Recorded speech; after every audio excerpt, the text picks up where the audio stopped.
ഡൽഹി മദ്യനയ അഴിമതി കേസിൽ മുഖ്യമന്ത്രി അരവിന്ദ് കെജ്രിവാളിന് ആശ്വാസം. ഇഡി രജിസ്റ്റർ ചെയ്ത കേസിൽ സുപ്രീംകോടതി കെജ്രിവാളിന് ഇടക്കാല ജാമ്യം അനുവദിച്ചു. അറസ്റ്റ് നിയമവിരുദ്ധമെന്ന ഹർജിയിലെ നിയമവിഷയങ്ങൾ 3-അംഗ ബെഞ്ചിന് വിട്ടു. CBI രജിസ്റ്റർ ചെയ്ത കേസിൽ കെജ്രിവാളിന്റെ കസ്റ്റഡി കാലാവധി റൌസ് അവന്യൂ കോടതി ഈ മാസം 25 വരെ നീട്ടി.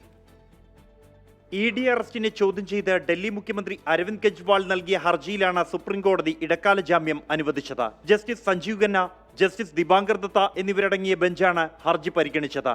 നിയമപരമായ കാര്യങ്ങൾ പാലിക്കാതെയാണ് ED കസ്റ്റഡിയിൽ എടുത്തതെന്നും അതിനാൽ അറസ്റ്റ് നിയമവിരുദ്ധമാണെന്നുമാണ് കെജ്രിവാൾ ചൂണ്ടിക്കാണിച്ചത്.